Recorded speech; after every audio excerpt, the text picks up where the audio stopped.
வணக்கம். இந்த நாளில் சின்ன சின்ன வெளிச்சங்களில் இன்னொரு புதிய சிந்தனையை தெரிந்து கொள்வோம். அக்பர் பீர்பால் கதைகள்லாம் உங்களுக்கு நிறைய தெரியும். இந்த அக்பரும் பீர்பாலும் எப்படி சந்திச்சு அவருடைய அரண்மனைக்கு போனாருங்கிறதுக்கு வரலாற்றுல ஒரு செய்தி இருக்கு. ஒரு முறை அக்பர் காட்டுக்குள்ள வேட்டையாட போய்கிட்டே இருக்கிறாரு. அப்ப திடீர்னு அவருக்கு தண்ணி தாகம் எடுக்குது. உடனே சுத்தி முத்தி பாக்குறாரு, தண்ணி கிடைக்கல. அப்போ ஒரு பையன் தலையில விறகெல்லாம் வச்சுக்கிட்டு வர்றான். எப்பா தண்ணி கிடைக்குமான்னு உடனே அவன் சொல்றான், இங்கதான் எங்க வீடு இருக்கு வாங்கன்ட்டு மன்னர் அவங்க வீட்டுக்கு கூட்டு போய் தண்ணி கொடுக்குறான். உடனே தண்ணிலாம் குடிச்சிட்டு, உன் பேர் என்னப்பா, நீ யாருன்னு கேட்டுக்கிறார். உடனே அவன் என் பேரு மகேஷ் தாஸ் அப்படின்னு சொல்லிட்டு, உங்க பேர் என்ன அப்படின்னு கேட்டிருக்கான். உடனே அக்பர் சொல்லியிருக்காரு, எவ்வளவு தைரியம், நான் ஒரு ராஜா, என்னை பார்த்து உங்க பேர் என்ன நீ கேட்குறிய, என்னை பார்த்தா ராஜாவா உனக்கு தெரியலையா அப்படின்ட்டாரு. அதுக்கு அந்த சின்ன பையன் சொல்லியிருக்கிறான், இதுல ஒரு தப்பு இல்லைங்க, என் பேர் நீங்க தெரிஞ்சுக்கணும்னு ஆசைப்பட்டீங்க, உங்க பேரை நான் தெரிஞ்சுக்கணும்னு ஆசைப்படுறேன், இதுல என்ன தப்பு இருக்கு அப்படின்னு கேட்ட உடனே அக்பருக்கு அந்த ஆன்சர், அந்த ஸ்மார்ட் ஆன்சர், தைரியமா பேசினான்ல, பிடிச்சிருச்சு. பரவாயில்லப்பா, நீ பிற்காலத்துல நல்லா வருவேன் தான் மோதிரத்தை கேட்டி அவன்கிட்ட கொடுத்து, எப்போவாது நீ பெருசான பிறகு ஏதாவது தேவைன்னா என்னை வந்து பாரு, அப்படி வரும்போது உன்னை அலோ பண்ணலன்னா இந்த மோதிரத்தை காட்டு, நான் என்ன பாருன்னு சொல்லிட்டு போயிட்டார். ஒரு கொஞ்ச நாள் கழிச்சு அந்த பீர்பால் இளைஞனான பிறகு அரசர் சொன்னது ஞாபகம் வந்து அரசவைக்கு வர உடனே வாயில் காப்போரன் உள்ள விட மாட்டாங்கதான். உடனே இந்த வாயில் காப்போரத்தை சொல்றாரு, வேற இப்ப என்ன உள்ள அனுப்பு, நான் உள்ள போய் ராஜாவை மீட் பண்ணோன்னே எனக்கு ஒரு பெரிய போஸ்ட் கிடைக்கும், அப்புறம் உனக்கு நல்லா நான் உன்னை கவனிச்சுக்கிறேன் அப்படின்னு உடனே கவர்மெண்ட்ல இருக்கிறவனுக்கு கொடுக்குறேன்னா ஒன்னும் விட்டுருவாங்க. அப்படியா, தாராளமா போங்கன்னு உள்ள அமைச்சிட்டான். அப்படி உள்ள வரும்போது அக்பரும் அவருடைய அமைச்சர்களும் உட்கார்ந்து ஒரு சீரியஸா ஒரு டிஸ்கஸ் பண்ணிட்டு இருக்காங்க. அக்பருக்கு ஒரு சந்தேகம், அந்த காலத்து அரசவையில ராஜாக்கு ஏதாவது சந்தேகம் வந்துடும், அதை தீர்த்து வைக்கிறது தான் அமைச்சர்களுக்கு எல்லாம் டெய்லி வேலை இல்லையா. சரியா தீர்த்து வைப்பாங்களான்னு தெரியாது, நம்ம அந்த கதையில அப்படிதான் அரசருக்கு ஒரு சந்தேகம் ஒன்னு அமைச்சர்கிட்ட கேட்பாரு, ஒன்னு அமைச்சர்கள் சொல்லுவாங்க. அதாவது அரசர் சந்தேகத்தை தீர்க்கிற அளவுக்கு அறிவுள்ள அமைச்சர்களாக அவங்க இருப்பாங்கிறதா அதனுடைய உள்ளுக்குள்ள இருக்கிற செய்தி. அப்போ உலகத்திலேயே சிறந்த பூ எது அப்படின்னு சொல்லிட்டு அக்பர் அப்ப கேட்கிறாரு. எல்லாரும் ஒவ்வொரு பூவை சொல்றாங்க. அந்த நேரத்துல உள்ள போன இந்த மகேஷ் தாஸ், இல்ல பருத்தி பூ தான் சிறந்ததுன்னு எல்லாரும் திரும்பி பாக்குறாங்க. யார் நீ, எப்படி பருத்தி பூ சொல்லுது, அந்த பூ தான் ஆடையாகி பலருடைய மானத்தை காக்குது, ரொம்ப நாளைக்கு மானத்தை காக்குது, மற்ற பூலாம் சீக்கிரமா போயிடுது, அழகா இருக்குதே தவிர பயன் இல்லை அப்படின்லாம் சொன்ன உடனே இந்த ஆன்சர் பிடிச்சு போய் இன்னையில இருந்து நீ அமைச்சர் ஆகணும்னு சொல்லி அன்னையில இருந்துதான் அவருக்கு பீர்பால்னு பேர் வந்துச்சுன்னு அக்பருடைய வாழ்க்கை வரலாறுல இப்படி ஒரு சம்பவம் இருக்கு. இது பீர்பால் இப்படிதான் அக்பரை மீட் பண்ணி 2 பேரும் ஒன்னானாங்கன்னு ஒரு சம்பவம் இருக்கு. நீங்க நல்லா யோசிச்சுங்க, இந்த சம்பவத்துக்கு வரலாற்று ஆதாரம் இருக்கா, இது எந்த இடத்துல போட்டிருக்கு, எங்க ரெஃபரன்ஸ் இருக்குன்னா இல்ல. தமிழ் இலக்கியங்கள்ல, தமிழ் கதை இலக்கியங்கள்ல அக்பர், பீர்பால், தெனாலிராமன் இந்த மாதிரியான கேரக்டர்கள், குறிப்பா பீர்பால் தெனாலிராமன் கேரக்டர் அடிக்கடி வரும். அந்த கதைகள் எல்லாம் நம்ம சின்ன பசங்களுக்கு சொல்லுவோம். அதுல பல கதை வந்து நடந்திருக்காது, சிலது நம்ப முடியாது இருக்காது. ஆனா நோக்கம் என்ன தெரியுமா, பீர்பால் தெனாலிராமன் இந்த கேரக்டர் மூலமா நம்ம பிள்ளைங்களுக்கு சொல்ல வேண்டியது என்ன தெரியுமா, பிரசன்ஸ் ஆஃப் மைண்ட். பீர்பாலும் சரி தெனாலிராமனும் சரி, அவங்க கதைகள் எல்லாம் படிச்சீங்கன்னா அந்த கதையில அவங்க எவ்வளவு பிரசன்ஸ் ஆஃப் மைண்டோட இருந்தாங்கன்னு சொல்லி கொடுக்கறதுக்கு தான் நம்ம சின்ன பிள்ளைங்களுக்கு பீர்பால் கதையும் தெனாலிராமன் கதையும் சொல்றோம். நீங்க அந்த கதைகள் எல்லாம் எடுத்து பாத்தீங்கன்னா பிரசன்ஸ் ஆஃப் மைண்டோட அவங்க செயல்பட்டு இருப்பாங்க.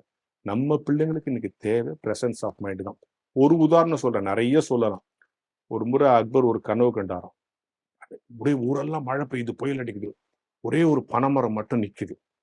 காலையில எழுந்துச்சு உடனே கனவுக்கு அர்த்தம் கேட்கிறார்.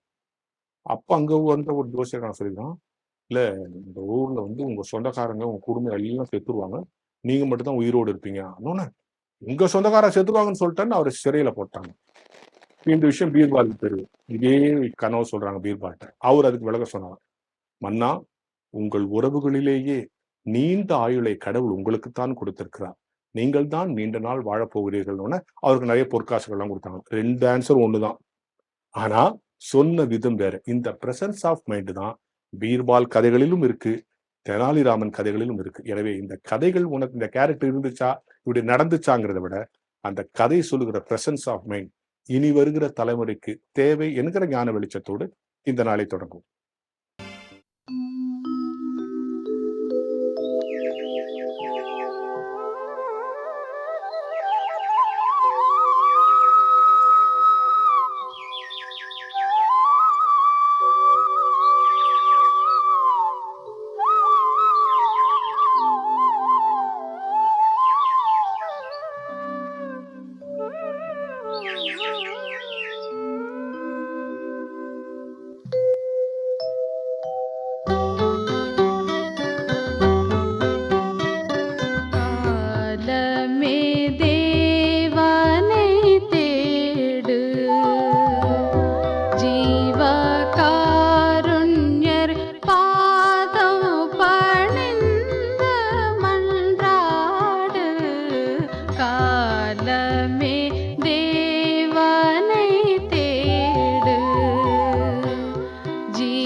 காருண்யர் பாதம் பணிந்து மன்றாடு காலமே தேவனை தேடு சீலமுடன் பாதம் பாடி கொண்டாடு சீலமுடன் பாதம் பாடி கொண்டாடு சீரான நீதிய ஜீவனை நாடு காலமே தேவனை தேடு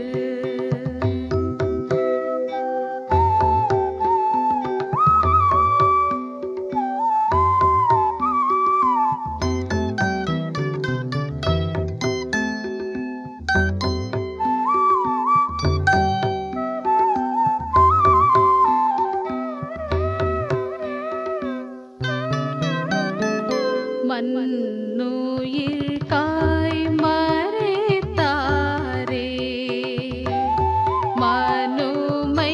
மனுமைந்தனென பெயர் வைத்திருந்தாரே மண்ணுயிர் காய் மறைத்தாரே உன் சிருஷ்டிகரை நீ உதயத்திலெள்ள உன் சிருஷ்டிகரை நீ உதயத்திலெள்ள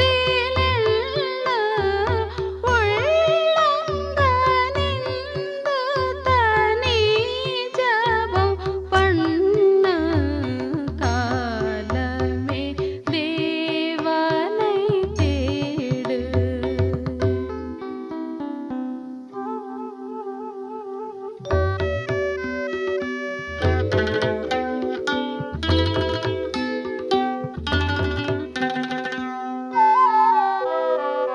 பாவ சோதனைகளை வெல்லு கெட்ட பாருடல் பேயுடன் போருக்கு நில்லு பாவ சோதனைகளை வெல்லு ஜீவ கிரீடம் சிரசிலணிய ஜீவ கிரீடம் சிரசிலணிய சிந்தனை சீவனு வேலனை பணிய காலமே தேவனை தேடு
சொல்லுங்கள்.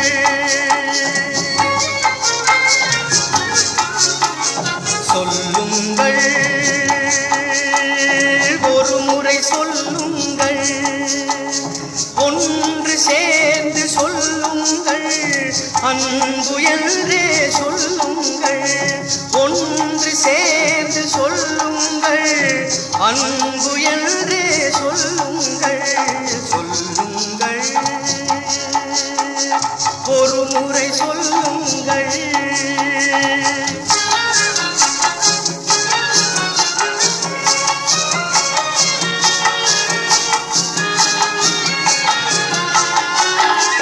இறைவன் தந்த சொல்லதுவே, உலகம் வாழ தந்ததுவே. இறைவன் தந்த சொல்லதுவே, உலகம் வாழ தந்ததுவே. நாம் எல்லாம் வாழும் வழியதுவே, அதை நாம் மறந்தால் அழிவோமே. சொல்லுங்கள், ஒரு முறை சொல்லுங்கள்.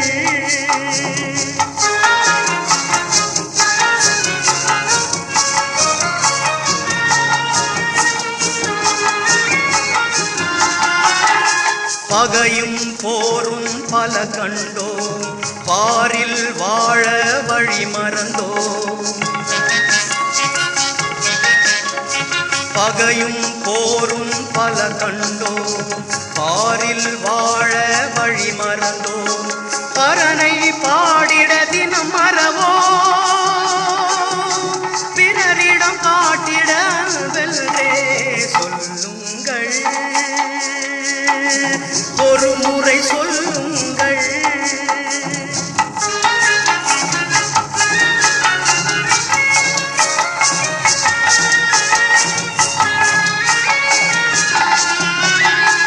அன்புக்கு இயேசு இலக்கணமாம், அவர் அன்பே மீட்கும் அருட்கரமாம்.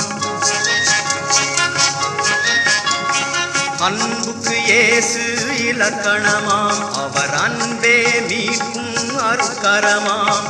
அன்பில் வழியில் நடந்திடுவோம், நாம் இன்றே அவ்வழி தொடர்ந்திடுவோம் என சொல்லுங்கள், ஒரு முறை சொல்லுங்கள். சொல்லுங்கள், ஒரு முறை சொல்லுங்கள். வான்மலரின் புதிய முகவரி கிறிஸ்டியன் மீடியா சென்டர், 105 பாந்தியன் சாலை, 2வது தளம், மியூசியம் எதிரில், எக்மோர், சென்னை 6,08,000.